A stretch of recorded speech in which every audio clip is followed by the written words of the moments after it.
Monsieur le vice-président de l'ONC, merci beaucoup. Monsieur le conseiller spécial du président de la République, cher ami, merci beaucoup. Monsieur les membres, même si c'est le CDC qui organise, merci de votre mobilisation et surtout de toute la préparation de cette conférence. Les responsables des FDS et FDS, même s'ils ne sont pas responsables, même s'ils n'occupent pas de postes de responsabilité, je vous remercie pour votre mobilisation, c'est très visible.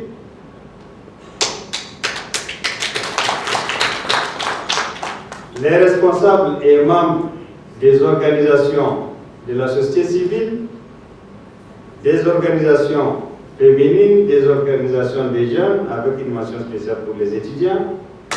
Je vous remercie beaucoup. Monsieur le représentant pays de IDLO, je réitère ma reconnaissance pour tout l'accompagnement dont nous bénéficions et vous demande aussi de transmettre notre reconnaissance au Royaume des Pays-Bas et au Royaume-Uni qui ont voulu appuyer cette activité. Nous sommes reconnaissants pour leur appui. Mesdames, Messieurs,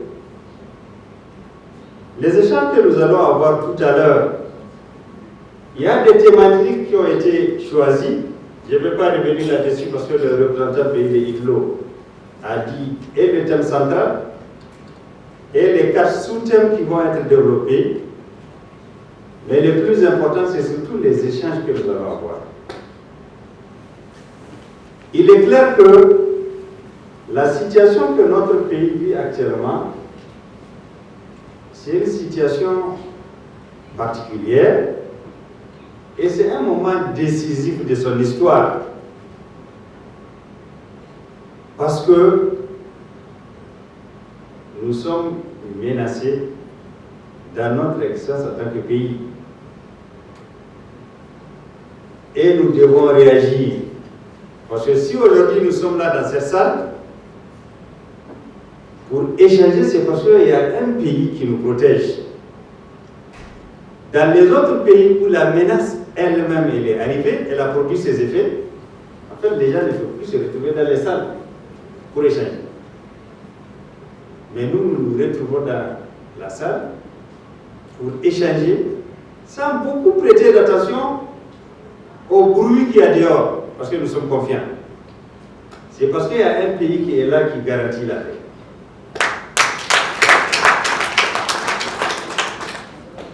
Et cette paix dont nous bénéficions des fruits, il faudra la consolider.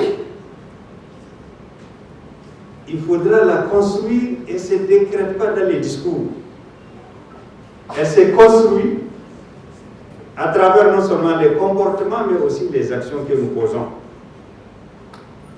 Et donc, au cours de ces échanges, c'est pour non seulement voir est-ce que les comportements que nous avons actuellement, les actions que nous posons actuellement, est-ce que ça va dans le sens de la construction et de la consolidation de la paix?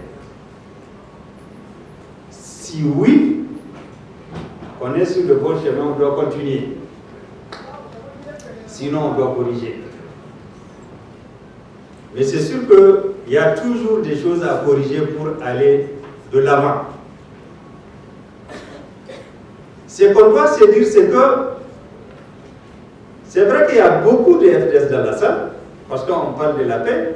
En parlant de la paix, on passe en premier au FDS.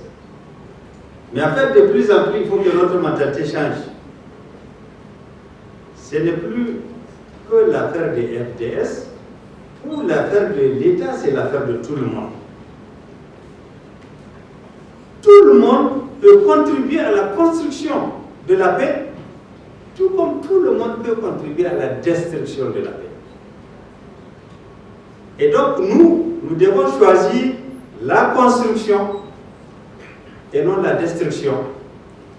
Et c'est pour cela que nous devons prendre conscience de tous les actes qui peuvent nuire à la paix et les éviter, et prendre conscience de tous les actes qui construisent et les promouvoir. Excusez-moi. Et donc, comme c'est le CDC, cadre de concertation des acteurs de la chaîne pénale, qui organise, c'est pourquoi nous avons choisi aujourd'hui qu'on discute de la contribution des acteurs de la chaîne pénale. Naturellement, dans les débats, on peut parler de la contribution de tout le monde. Mais le focus, c'est sur la contribution des acteurs de la chaîne pénale. Parce qu'il est clair, et il doit être clair dans l'esprit de tout le monde, que la paix ne peut pas se construire de façon durable sans la justice. C'est impossible. Et la justice, elle ne se limite pas à ses animateurs. La justice, c'est tout le monde, y compris les justiciables. Parce qu'une bonne justice, c'est une justice où les justiciables eux-mêmes, par leur comportement, ils aident à sa promotion. Et ils croient en elle et ils aident à ce que la justice se fasse correctement. Parce que même si les acteurs ils jouent correctement leur rôle, si les justiciables ne croient pas à la justice, malheureusement, elle ne peut pas atteindre les résultats escomptés. Et donc, l'obligation des acteurs, c'est de tout faire pour que, conformément à leur recherche et conformément à la loi, que la justice, telle qu'elle est attendue par les citoyens, elle puisse être servie en tant que service public. Les citoyens, eux, leur obligation, puisqu'elle est rendue à leur nom, qu'ils jouent non seulement le rôle d'observateur, le rôle d'informateur, mais aussi le rôle de contrôleur, parce qu'il faut qu'ils contrôlent les acteurs. C'est humain, tout celui qui n'est pas contrôlé dans le cadre de l'exercice de ses activités, il a tendance à en abuser. Et donc, les citoyens ont l'obligation de contrôler que les acteurs de la justice jouent bien leur rôle. Parce que quand ça ne va pas, c'est tout le monde qui va être victime. Dans les pays où la justice est défaillante, en fait, ce n'est pas possible d'avoir la paix. Même si vous donnez les fusils à tout le monde, ce n'est pas possible. Et donc, il faut qu'on soit conscient que,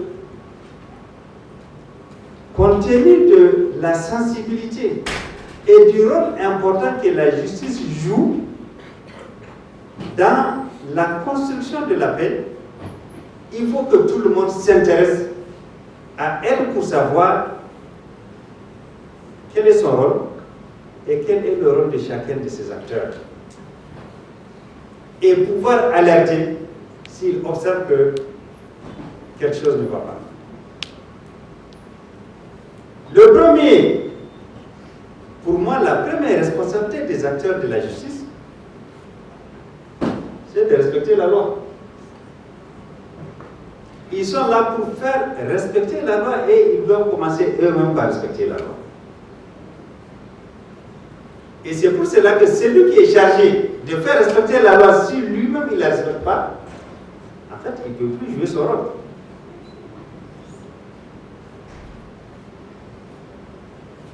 Et le premier élément de la consolidation ou de la construction de la paix, c'est le respect de la loi. Parce qu'en réalité, ça fait partie des choses qui nous distinguent des animaux qui ne sont pas organisés. C'est parce qu'on est des êtres humains dotés d'intelligence et qui doivent interagir dans un certain ordre que la loi a été créée pour régir nos rapports.